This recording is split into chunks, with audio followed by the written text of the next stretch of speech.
Salut à tous, ravi de vous retrouver pour un nouveau numéro du débriefing F1 sur motorc.com et je vous le dis tout de suite, il y aura aujourd'hui deux parties parce que ce Grand Prix de Corée a été, vous en conviendrez, plutôt dense. Donc aujourd'hui deux parties pour tout passer en revue, n'est-ce pas Jean-Luc? Mais ça c'est ce qu'on appelle un euphémisme, mon cher LFB, parce qu'effectivement plus mouvementé que celui-là, faut même pas le souhaiter d'ailleurs. Tu t'es pas trop ennuyé à le commenter sur RMC? Je ne me suis pas ennuyé, disons ça a été un peu long. Voilà, la montée en puissance a été un petit peu longue, mais enfin bon, ça fait partie des exercices du métier, on est content quand on l'a fait, après quand c'est terminé. Beaucoup de questions en tout cas sur le forum de motorc.com et je salue comme d'habitude maintenant les nouveaux inscrits, il y en a 5 cette semaine, vraiment bravo et merci à eux. Gorimir, Bittersweet, Simon78, Astifen et C'est Fabios, en espérant comme toujours avoir bien prononcé.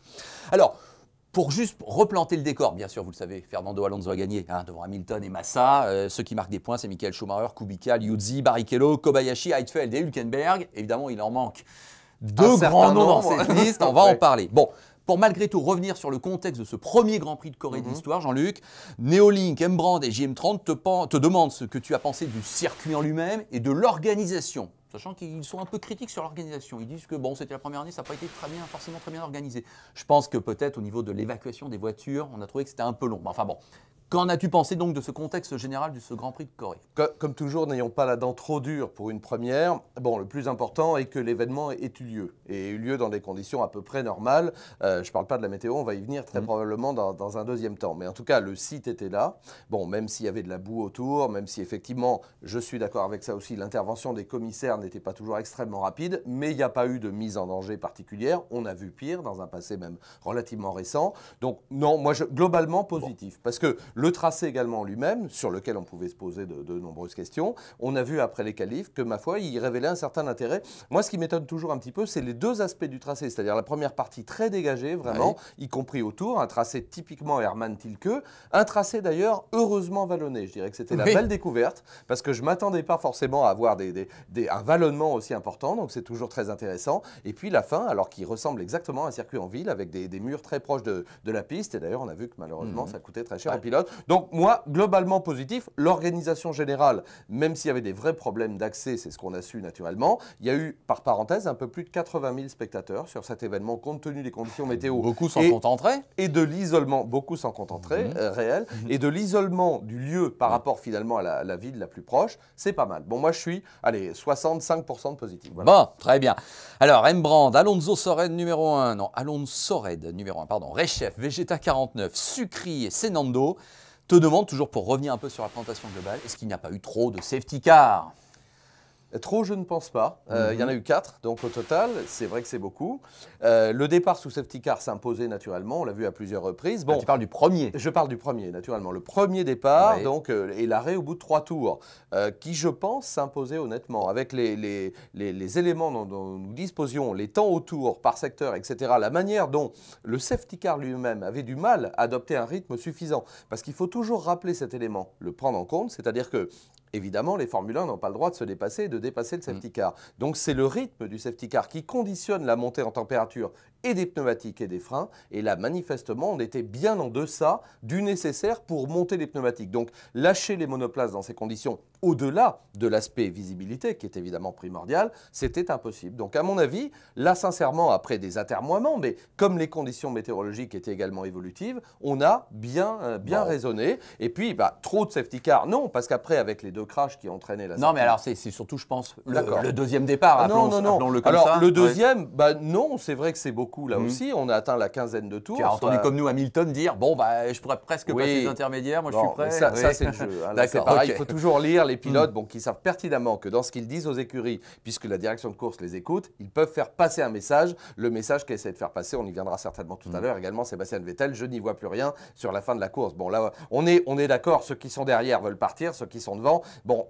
Le vrai, j'allais dire, le vrai élément d'information le plus important, et je l'ai souligné à plusieurs reprises, c'est la vitesse du safety car. Je reviens à ça, parce que c'est un vrai pilote qui est à l'intérieur, Bernd Melander. C'est comme les vrais éléments de compétition à l'intérieur de certains produits. Donc, Bernd Melander est plus capable que qui que ce soit de réguler sa vitesse. Et là, il améliorait sa vitesse, et à ce moment-là, on pouvait le lâcher, parce que la température des pneumatiques et des freins, j'en reviens à ça, était suffisante pour rouler en Formule 1. Voilà. D'accord. Bon.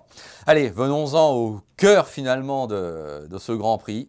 Et beaucoup de questions, c'est la majorité sur Mark Webber. Ouais. Kazam, Astifen, Cefabios, Rechef, Weber a-t-il craqué? Oui, au vu du résultat. Maintenant, craquer, on sait que piloter une Formule 1 dans ces conditions, c'est vraiment un exercice extrêmement périlleux. Alors, je l'ai assez dit avant, donc j'assume. Et ce que j'ai dit avant et ce que je vais dire maintenant, Weber n'avait pas commis d'erreur. C'était le seul de la bande des 5 à ne pas en avoir commis. Il en a commis une marquante, énorme, qui lui fait perdre indubitablement ou la deuxième place ou la première. Parce que si son moteur à lui, avec des si on refait toutes les courses, mais il aurait pu triompher, il aurait pu gagner potentiellement. Et ça lui fait pas perdre le titre? Bah, non, c'est beaucoup trop tôt pour le dire. C'est beaucoup trop tôt parce qu'il reste 50 points à attribuer. Je dirais que ça y est, il a commis son erreur. Maintenant, bah, voilà, il est d'ailleurs rentré dans le rang un petit peu. Il est deuxième avec 11 points seulement. Il est arrivé avec 14 d'avance, il en repart avec 11 de retard. C'est exactement ça. C'est-à-dire qu'il se trouve maintenant avec un retard de 3 points inférieur à celui que comptait Alonso, qui domine maintenant le championnat. Donc rien n'est perdu, rien n'est gagné naturellement. Craqué, bah oui, il a commis une erreur et il a payé l'addition maximale. Et dommage, par parenthèse, pour Nico Rosberg, qui l'entraîne malheureusement. Il en était désolé, il s'en est excusé, mais bon, c'est la course. Hein. Nico a eu la bonne réaction, il a essayé de sortir de la piste pour éviter la Red Bull en perdition. Et malheureusement, le dernier tête à queue, en dehors de la piste, a contribué à faire cette collision. Bon. Écoute, il a tiré, ça y est, il a fait son carton jaune, mais rien n'est perdu. Voilà, parce que certains sur le forum disent qu'à la rigueur, maintenant, il va aborder les 2 derniers Grands Prix peut-être sans pression. Enfin, en tout cas, avec un petit peu moins de pression. Il n'est plus le leader du championnat. Alors, je me suis permis de le dire en direct sur l'antenne et Patrick Tambay a agréé cette analyse. Je ne vais pas dire qu'il a été soulagé lorsque la casse moteur s'est produite pour Vettel, mais il a pu se poser la question de se dire, bon, ça y est, maintenant, c'est mort. C'est Sébastien qui va remporter le Grand Prix, il va prendre les 25 points et là, du coup, il va me passer devant. Et du coup, tu vois ce que je veux dire, puisqu'on sait qu'il n'est pas forcément en odeur de sainteté. L'élimination, l'abandon de Vettel à 11 tours de l'arrivée, eh bien, non pas, attention, hein, on connaît Weber, c'est pas le genre, non pas lui a fait plaisir, mais il a peut-être soulagé sur ce point de vue-là en disant « je ne suis pas le seul, bon, j'ai commis une grosse erreur », d'ailleurs qu'il assume totalement. Moi, j'aime bien ça en disant « clairement, j'ai fait une connerie, je paye l'addition, il n'y a rien à dire ». Et là, la casse moteur qui s'est produite sur le moteur Renault donc de Vettel lui permet de conserver des espoirs, d'abord parce qu'il est deuxième, il est tout seul deuxième derrière Alonso. Alors vous êtes toujours beaucoup sur le forum à vous interroger sur cette fiabilité quand même des Red Bull, qui aura été quand même un petit peu chaotique cette année. Alors c'est vrai qu'il y a une question intéressante de Prince Caméléon qui nous dit, c'est Newey bien sûr, Adrian, qui a conçu cette Red Bull. On se souvient qu'à l'époque de la McLaren MP419, elle cassait aussi souvent. Alors, je fais confiance à Prince Caméléon pour avoir retrouvé le bon modèle de la McLaren. C'est vrai que ces dernières années, ça n'a pas toujours été la sécurité sociale, si j'ose dire, chez McLaren. Est-ce que tu crois que Newey paye peut-être effectivement des conceptions, certes très pointues, mais par une fiabilité peut-être un petit peu moindre? Bien sûr, quand on pousse une mécanique à l'extrême, quand on joue avec le niveau de fiabilité, donc quand on joue avec la limite, eh bien on prend moins de sécurité dans la résistance des pièces, que ce soit aérodynamique, mécanique, à tous les niveaux. Et donc effectivement, on réduit cette marge, donc évidemment on impacte la fiabilité. La réponse est oui. Là, ce n'était pas le cas parce que les conditions météorologiques n'étaient pas très chaudes, mais la casse du moteur résulte probablement, on le sait bien, d'un système de refroidissement. Et c'est la raison pour laquelle les Red Bull sont aussi performantes partout. Un système de refroidissement réduit à l'extrême, avec les contraintes ultimes en termes de refroidissement de moteur, bien évidemment, de boîte de vitesse, de l'ensemble des organes mécaniques. Donc on joue avec tout ça, de volume également, de liquide de refroidissement pour gagner des kilos partout. On sait qu'on en remet après, mais on les remet où on veut, ces kilos, avec une masse. Donc voilà, oui, bien sûr que c'est quelque part le revers de la médaille. Quand on a une machine extrêmement performante et dans tous les domaines, eh ben, on paie l'addition en termes de fiabilité. Oui, c'est inéluctable. En tout cas, sur les 5 pilotes en lutte pour le titre mondial, 3 hier n'ont pas marqué de points. C'est quand même assez incroyable. On n'aurait pas forcément parié. Non. Et Vettel, évidemment, la désillusion. Moi, je l'ai trouvé assez digne dans la défaite. Mais enfin bon, c'est sûr que c'est un coup très dur.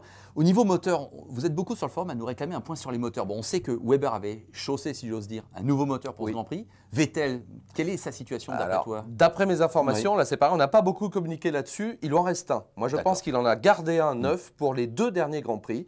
En tout cas, c'était comme ça. Donc Weber avait quelque part, et c'est pour ça qu'il est d'autant plus frustré de cette erreur, je pense qu'il la sentait bien celle-là. Il se disait, bon, dans sa tête, quelque part stratégiquement, déjà le fait de ne pas décrocher la pole a été une formidable déception. On rappelle que c'est quand même à quelques centièmes de seconde que ça s'est joué entre les 3 premiers de la grille. C'est carrément fabuleux, vraiment arraché dans les toutes dernières secondes, c'était formidable. Et là, donc, Weber s'est dit, aïe, moi j'ai mis un moteur neuf, j'ai mis le paquet, je voulais la pole et la victoire. Bon, bah voilà, ce ne sera pas pour ce coup-là, surtout après, avec cette erreur en course. Alors maintenant, jouer sur les moteurs, Ferrari, on le sait, est en difficulté. On est en butée de moteur chez Ferrari. C'est un élément qui peut éventuellement peser. On ne sait pas quelles seront les conditions météo qui prévaudront au Brésil, naturellement, et encore moins à Abu Dhabi. Mais si c'est chaud, très éprouvant pour les moteurs, attention à la fiabilité du moteur Ferrari.